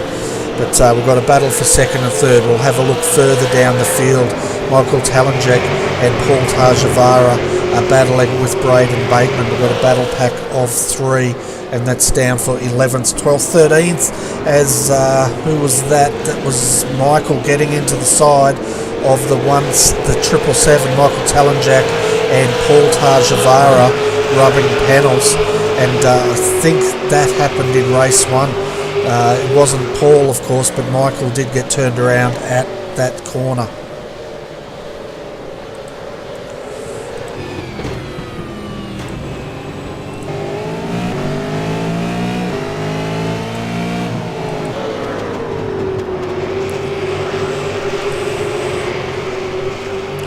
See them now, they're just coming up Coram down to Murray's here. Look at the 818, that's Braden Bateman all over the back of Paul Tajavara here, but this battle pack's up to 5 now. Kyle Stokes joins on the back, Brendan Jackson, he's decided he wants to come and have a party, and Matt Morris. So we've got a battle pack of about 6 cars forming back here, and that's all from position 11th backwards. That's right, 11th to about 17 at the moment, as Brendan Jackson's in that one. He's the mover at the moment with 11 positions up. But they're definitely all over each other at the moment. It's going to be which one mucks up first to see what happens here. Yeah, exactly right. And here's the view from Brendan Jackson as he's coming down, trying to effect a pass. Is he going to do it? He does. Throws it in under brakes, and he makes that move. So a good pass there as we're looking from the back. Stokes there just getting up on that bollard, but fortunately did not launch the car. That's right, Bateman had a look on the inside, decided not to go for it on the back of the 067 of Paul Tajavar, and he's all over him at the moment. Paul's just probably looking forward at the moment, trying to make sure he hits his marks and get away from him as soon as possible. Yeah, and we had a good view there from Brendan Jackson's roof cam here of Bateman and Tajavara there going across the bollards and how much it unsettles those cars. But Brendan Jackson here for 14th position. Meanwhile out front, Dane Warren, the gap is 4.3 seconds. Luke Harvey's pulled out 0.4 of a second on Marlon McMullen, but we'll stay with this battle because I think this is the battle of the race at the moment. Stories at the moment. There's a lot of cars out there at the moment settled in, pretty much looking to make sure they hit their marks, go forward, gain as many positions as they can in the final laps of this race. We've got about 6 to go on the clock. Yeah, it's going pretty quickly, isn't it, as we look out the back of Braden Bateman's car here, folks. He's up 5 positions from where he started, currently sitting in 13th. And looking further down the field, Darryl Hockey, Henry King. Henry's a long way down in 22nd, but he's having a great battle with Darryl Hockey at the moment. Yeah, it hasn't been Henry King's weekend at all. We normally see him up the front having a good battle, but those two are having a nice one at the moment. Henry King seems to be all over the back of him. Yeah, and we just saw him there take a super wide berth down there at Murray's.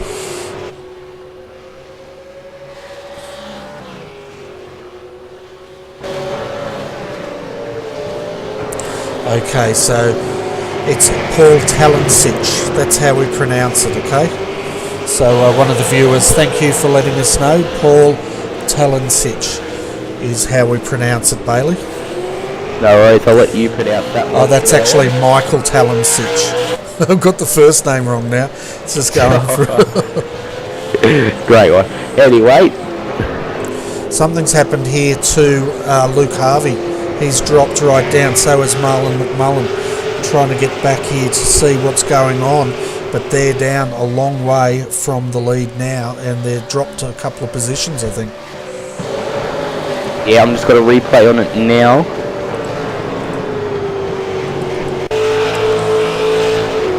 There's the two of them have come in and just hit each other. I don't know if it was a bit of net code there, but those two have collided and taken each other off the track. Doesn't look to be too extreme damage though. Yeah, they were both flashing, so it could have been a bit of netcode, but they've both gone around. Riley Blythe, he's gained from this as we see them. Oh, tell you what, Marlon kept it off the fence, but it was pretty close. But Riley Blythe's the big winner of this because he's taken both of them as they were struggling out there in the weeds. That's right, why that's happened, Braden Bateman has made the move on the 067 of Paul Tarjavar, and Brendan Jackson looking to capitalise at the moment. He's on the inside, but won't get it due to the crisscross. Talking about that, he's actually held it on the outside, 2 wheels on the dirt. Now the 888 car of Kyle Stokes gets a bit sideways, and on the inside goes Matt Morris. Sorry. Yeah, Kyle did well to gather that up, didn't he? He had it all crossed up, but he's dropped back one position. David Kinmond in the MFR entry. He's the 555. He's up 2/17. But looking at your top 10, how they stand, well, Dane Warren, he's back out. 9.8 seconds is that gap. Riley Blythe sitting in second for Evolution Racing Team. Luke Harvey, he's dropped to third after that contact with Marlon McMullen, who's sitting in fourth. Marlon's defending against Brodie Whitmore, and then we've got Jamie King. He's Jamie McKnight defending from Brian Borg. Then in eighth is Thomas Hinds, Thomas McMillan ninth, and Pete Sattler. He rounds out your top 10. Yeah, currently Luke Harvey all the way back to Brian Borger, having a one single file line just like back there with Brandon Bateman, Matt Morris, Brandon Jackson. They're 2 different battle packs at the moment, but they're absolutely flying. Yeah, and it's huge, isn't it? And looking further up, it's Braden Bateman trying to get Michael Talansich here. And 2 laps remaining, would you believe, Bailey? Only 2 laps to go. These 60-kilometre races tonight, guys. This is race number 2 of the 2 tonight. 60-60 here at Snetterton. I think I've pronounced that right. Yeah, it's pretty good. Thought you were going to say Sonoma for a minute. Oh, jeez, I remember last time I did that. Yeah, we did a 60-60 there together. I think that was pretty hectic. As I'm just looking out the back here of Paul Tarjavara as he's braking into Montreal, and we could see right behind him Matt Morris was doing a Scandinavian flick through that corner that time.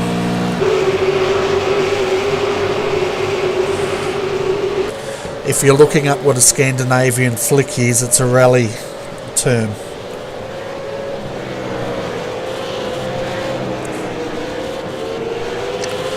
I'm sure you are Googling that, aren't you, Bailey? No, I'm actually just amazed at the battle that's happening at the moment, to tell you the truth. There's cars going sideways and they're sticking it on, they're just holding it. It's quite amazing, to tell you the truth, Bertie. Yeah, well, this battle is still continuing, isn't it? We've got Matt Morris, Brendan Jackson, Kyle Stokes, as well as David Kinmond and Matt Lebidovan in the bright red livery there, also joining the party. But check this out, Kyle Stokes at the moment and Brendan Jackson 2 wide into turn 1, and Kyle holds it on the outside. One car out the dirt there, but Braden Bateman's all over the back of Michael Talajic at the moment in that very beat up WPC concreting car. Yeah, we'll jump up the front shortly in a minute, folks, because we are on the last lap here, and we want to see Dane Warren cross the line as we see Michael Talansich here. He's just dropped that position, I think, to Braden Bateman, but once again we missed it. Dane Warren takes race 2 from Riley Blythe, who crosses the line. Luke Harvey third, Marlon McMullen. Then we've got Brodie Whitmore, Jamie McKnight, Brian Borg, Thomas Hinds home in 8th, 9th, Pete Sattler, and rounding out your top 10 is Thomas McMillan. Jumping back to Michael Talansich, he got taken by Braden Bateman, and then the battle continues back here. As the final 7 or 8 pass the line at the moment. Unfortunately, 5 people are unable to finish the race tonight. Yeah, and the drivers that have had to take to the pits during tonight's race, folks, Jaden Borg, Nick Hausler, Craig Jones, 2 cars that had to be towed, Ryan O'Sullivan and Jason Bentz, and then I think Ian Ford retired, I'm not sure where that happened, and Jacob Knight also retired from tonight. So that's the bottom end of the field, but I guess we should go through the full results. What do you think? I think that's a great idea. I'm just watching Dane Warren at the moment take it into the wall. His team would be very happy for his double win tonight. I'm not sure if they'd be so happy with him bringing back a car in that condition, but, you know. Well, he's happy. He's got the double win tonight, so congratulations to them. Yeah, and we'll keep him on the screen while we go through the final race results here tonight, folks. And we'll go to the blimp cam. So Dane Warren, he takes out race 2, and it's a double header for him, isn't it? And let's turn that down because the guys are just burning out. We don't need to hear that. Riley Blythe comes home in 2nd, Luke Harvey 3rd, and Marlon McMullen 4th. Home 5th tonight was Brody Whitmore, followed by Jamie McKnight. He moved 2 positions to finish in 6th. Brian Borg 7th. Thomas Hinds up 5 positions to come home in 8th. 9th, Pete Sattler. 10th was Thomas McMillan. Braden Bateman up 7 positions. He comes home in 11th. And rounding out your top 12 is Michael Talansich. Going home in 13th tonight is Mortar Javara, 14th, Matt Morris, 15th, Cole Stokes. Up 10 positions is Brendan Jackson in 16th position. 17th was Matt Laporta Devon, and 18th, David Kingman. 19th, Stephen Varga, 20th, David Miller. 21st, Daryl Hockey. 22nd, Henry King. 23rd tonight was Daniel Stevens, and rounding out your top 24, Kai Sloggett. Home in 25th was Brett Loxton. Brenton O'Brien up 7 positions, a finish in 26th. 27th was Matt Torkins up 11 positions. Then Josh Morgan comes home in 28th. 29th, Brody Morris. Colin Bruns comes home in 30th. 31st, Steve Kirk. Nathan Tregarthen comes home in 32nd. Jaden Borg finishes in 33rd. 34th, down 24 positions, was Craig Jones. Nick Hausler in 35th. Ian Ford retired in 36th. 37th, Ryan O'Sullivan also retired. Jacob Knight, I think he retired, and so did Jason Bentz. So a few retirements there in race 2. Yeah, I didn't see actually Ian Ford lose it. I just didn't think he actually made it up anywhere near the front, but unfortunate to see him lose it tonight. But the biggest movers and shakers, Bernie. Yeah, well, let's go through and have a look at the biggest mover. This is the only way I can do it. Matt Lebeiden up 12 positions, and the biggest shaker looks like it was Jason Bentz, who retired. Yeah, down 33 for Jason Bentz is a unfortunate result for him after qualifying so strong. Yeah, well, we're going to go to interviews now. We'll start with Pete Sattler. He had a bad run in race 1. Let's find out how race 2 went. Hi Pete, welcome back to the RRTV Combox, mate. Looks like you had a better run in race 2, finishing in 10th position, up 5. Did you want to tell the viewers a bit about it? Yeah, got off to a good start and chose to stay on the outside this time at the at turn 2 because it was a bit of a hot spot and it seemed to work. So I think I might employ that tactic from now on. Yeah, fantastic. And what was the racing like in race 2? We were talking about race 1 looked a bit ordinary in the way some of the drivers were handling themselves. What about race 2? Was it a better experience? Yeah, it definitely was. Thomas Henson, Thomas McMillan, I was around most of the time, and it's always good racing those two guys. They're always very fair. Yeah, fantastic. And I guess before we let you go, mate, did you want to give a shout out to all your sponsors? Yeah, thank you, Pagnan, Leading Edge Computers, for all your support, and RRTV as well. So thanks for doing the broadcast, Bernie. You do a good job. Yeah, fantastic, and thanks for that. And hopefully next time, if we go under yellow, we'll try and cross to you if you don't mind, and catch you mid race to see what your race is going like. Anytime, mate. Anytime at all. Awesome. Thanks, mate. Cheers. So, folks, that was Pete Sattler finishing 10th, Bailey, up 5 positions. So, it sounds a lot happier than race 1. Definitely sounded a lot happier than race 1 for sure. A lot of nerves were out of the boat, a lot of damage, and now he pretty much knuckled down and went forward. Yeah, fantastic. And Riley Blythe's the next person we're going to have a chat with. I'll bring him up. How are you feeling about interviewing? Do you reckon you can do it, or do you want me to? I reckon I can have a crack at it tonight, Bernie. Okay, put down your tissues and have a bit of a chat with Riley. Welcome, Riley, to the RRTV Combox. Your race has gone, second race at least, has gone well planned. Second position, congratulations. Yeah, cheers, guys. I'd definitely say race 2 went to plan. Race 1 cannot be said. That was a mess that I'd much rather forget. But I feel like the race 2 finish kind of balanced that out, and I can be generally pretty happy with how I went. Just a quick reminder: were you caught up in the lap 1 incident in race 1? Yes, I was. I was right at the front of it. Got a bit of a door up from McKnight, and then on the that was okay. I was still where I started, but come the restart, I spun on my own and fell right to the back of the pack. So that was what killed me. No worries, we'll keep that one behind you for sure. But yeah, race 2, you just couldn't keep a hold of Blythe, but you battled with Luke Harvey and Barley McMullen. How'd you feel when they went off course? I felt, okay, I'll take that, because I didn't really think I was going to, I was sitting there in fourth being like, well, this is where I'm going to finish this race, because I didn't really expect anything more, and that's just where my pace sat me. But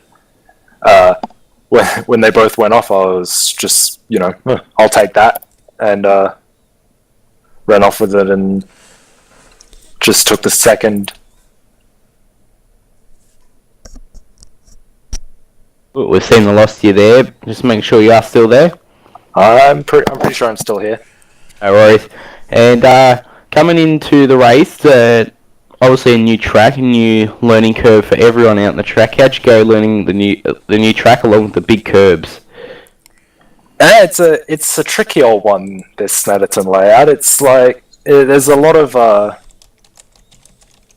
corners where you need to sacrifice that corner to set up the next one, and it creates a weird sort of unorthodox line through most of them. But I'd done a few laps last night and just worked the line into me, and I was doing pretty okay. It was not too amazing pace wise, but I was getting a hang of the circuit, which was what I was just planning to do here. It was really, if I could stay out of trouble and keep it on the track, you'd have a decent result. So, yeah, but in the long run, I reckon Snetterton's going to be a very tricky place to pass. Like a lot of the British circuits, Alton Park and Brands Hatch are very similar. Yeah, fair enough. Well, I'll pass you over to Bernie. He'll sure has a few questions for you. Yeah, Riley, good race, mate. Up to second. I don't really have any questions for you. I got one, and no, I don't actually, because it's no point talking about tyres on a sprint race. But yeah, well done. Up 3 positions, home in second. But before we go, give us a shout out to all the sponsors that helped make that car what it is tonight. Yeah, no problem. Big thanks to Logitech G, provided a G920 steering wheel that's been absolutely faultless, not a single issue with that. And GTI springs to go in the pedals, also fantastic. And dual wheel timing, that thing I would never know how much fuel to put in otherwise. So I owe it a lot, that piece of software. Yeah, I've heard they've been doing some great updates to that software as well. So if the folks out there are into sim racing, you haven't seen it, go and check out Joel's Real Timing, because it's quite an amazing piece of software. Absolutely.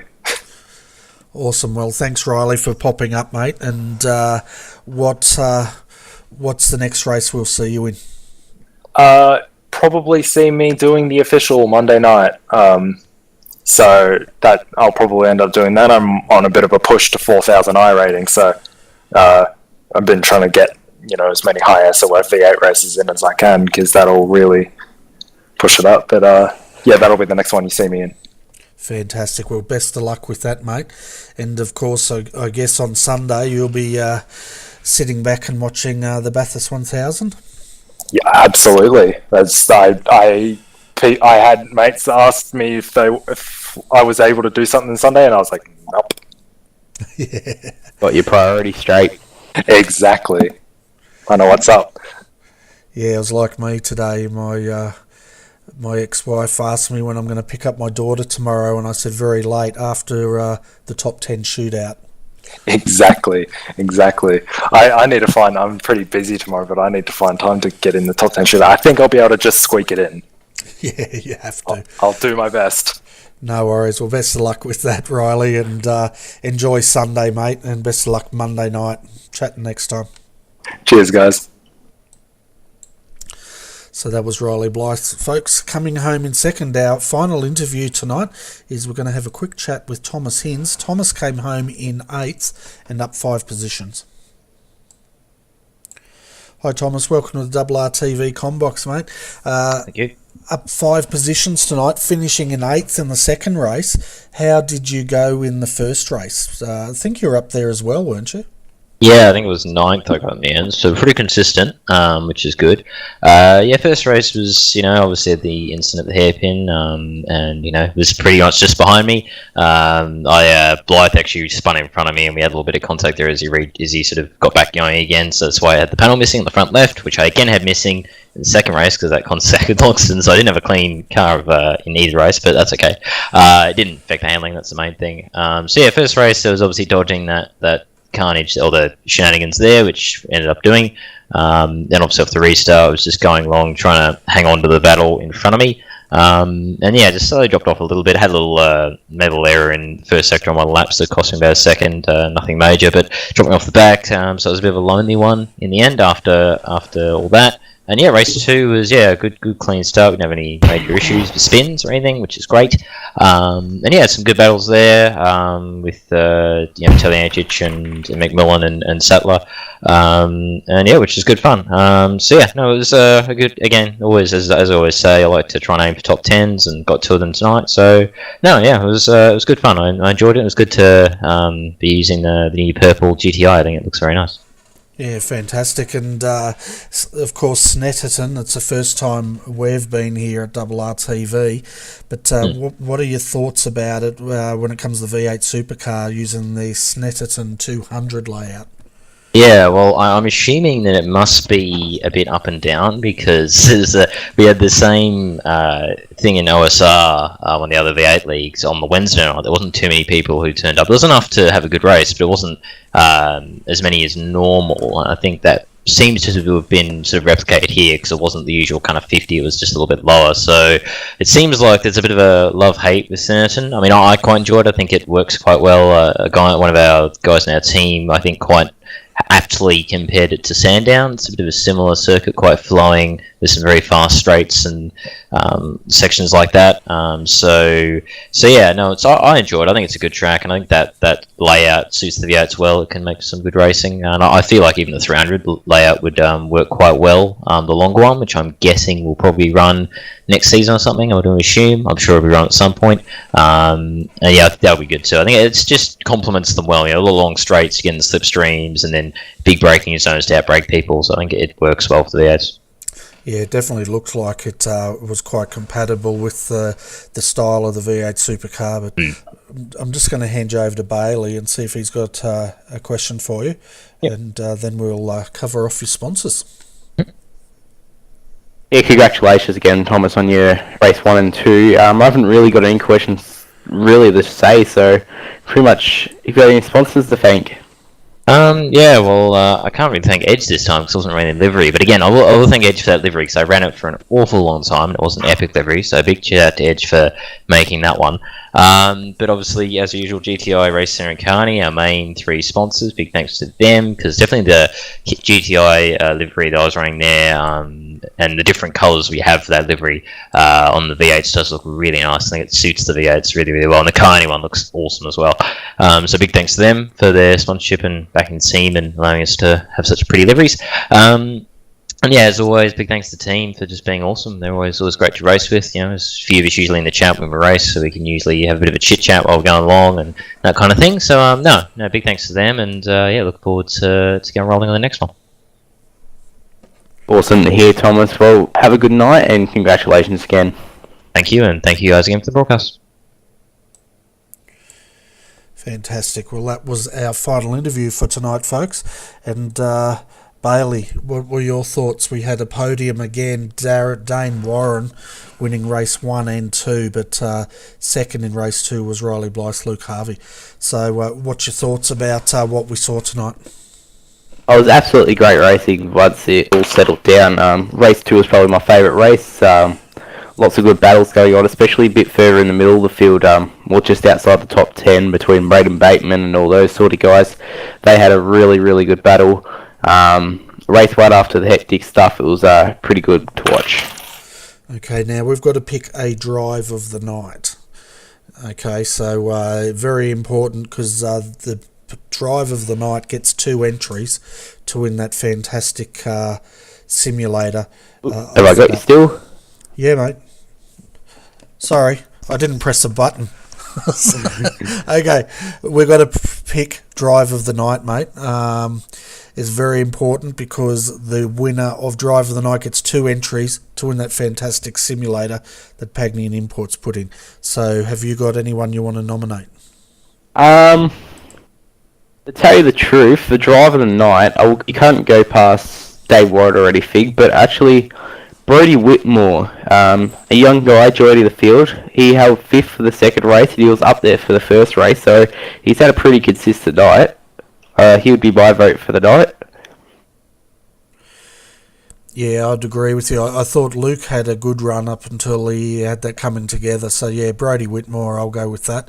Gets drive of the night tonight. Of course, Dane Warren was out there blitzing the field, and he already gets 1 entry. So we'll go with Brodie for drive of the night tonight for his consistency. Fantastic. Well, it was interesting racing here, folks. I hope you enjoyed it. It's just about time for us to say goodnight. But wrong one. Deary me. I'm just trying to bring up our thing. So looking forward this week, folks. Tomorrow night, 8 p.m, GMT plus 11. Alex McCullough and myself will be back calling the final round of the World's Fastest Gamer qualifiers, the Australian-New Zealand split. We're at Interlagos, and we'll go through who we think is going to get the invite to the finals, and then their work really starts. Then, of course, Sunday night, 8:45 p.m, if you haven't had enough of Bathurst and you want more motor racing, join us at that time, and Kevin Henderson and myself, we will be calling the Australasian Super Skips. So a bit more action on RRTV, but at Bailey, it sounds like you need to go and have a hot lemon drink and go and rest your voice. Yeah, we'll have to rest it. Got another big day ahead of me tomorrow, so yeah, we'll have to have a good rest up tonight and get up nice and early. Yeah, fantastic. Well, I really appreciate you joining us tonight, even though you're under the weather. It's a big effort. And yeah, thanks for helping to call the race tonight. As always, it's a pleasure working with you. No worries, Benny. I love the 60-60 races, so when you offered me the commentary box, I could not deny it at all. Yeah, fantastic. And as far as AOSC goes, folks, next week is a rest week. So we'll be back 2 weeks with the V8 Supercars. But until then, folks, hope you have a fantastic weekend.